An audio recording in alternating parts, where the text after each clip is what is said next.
Good evening, my name is Gina Van Norman and I'm here to present to you my persuasive speech entitled Mask Up. If I had told you a year ago that the best way for you to protect your family and your friends was to simply wear a mask, would you believe me? One, I don't think you would, and two, you would probably think I was crazy.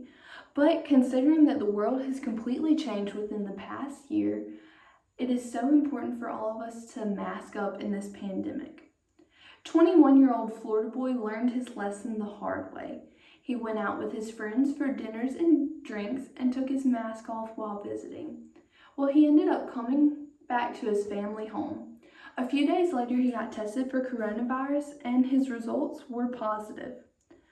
Well, amidst all this, his father was a high-risk patient who was overweight and also diabetic. His father then contracted the disease and had a fever and a cough for a few days before he was admitted to the hospital and put on a ventilator, according to dailymail.com. This family had to learn the hard ways, and some people are quite resistant to wearing a mask, but when an experience like that happens to you personally, you kind of learn to change your mindset quickly. So let's look at a few reasons why people don't want to wear a mask.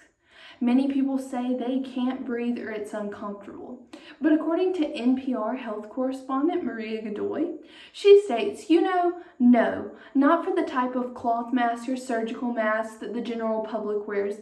The fibers that they're made out of aren't dense enough to block the exchange of gases like oxygen or carbon dioxide. And these masks aren't so tight that air can't get in around the sides. Now, there is some evidence that wearing N95 respirators for long periods of time, like an hour or more, can reduce the amount of oxygen you take in, but those masks seal more tightly to the face. So, the argument that you can't breathe and that they're uncomfortable isn't exactly so valid. Your oxygen levels stay consistent, and yes, they might be a little uncomfortable, but think about the comfort and peace of mind that you have knowing that you're preventing others from getting COVID-19. Another argument is it's an infringement on your right to choose. In Florida, a shopper was recorded shoving a Walmart employee. In New Jersey, a man was charged with making terroristic threats when he allegedly became combative after being asked to leave a store. In Texas, a woman started flinging groceries from her cart after reportedly refusing to keep her mask on, according to today.com. You see, they want to do what they want to do, said Mark Leary, who is a social personality psychologist and a professor of psychology and neuroscience at Duke University. A threat to a person's freedom to behave as he or she wishes leads to psychological reactance or instant desire to regain that freedom, he noted. You see, you may feel that it is an infringement upon your rights, and psychologically the reasoning behind it is correct, but what is a logical and valid reason for you to not be compassionate and care about protecting others? You see, the only solution to the COVID problem is that you should mask up. So, I'm going to explain to you how to wear a mask based off a CNN article considered the most effective way. So, first you should wash your hands.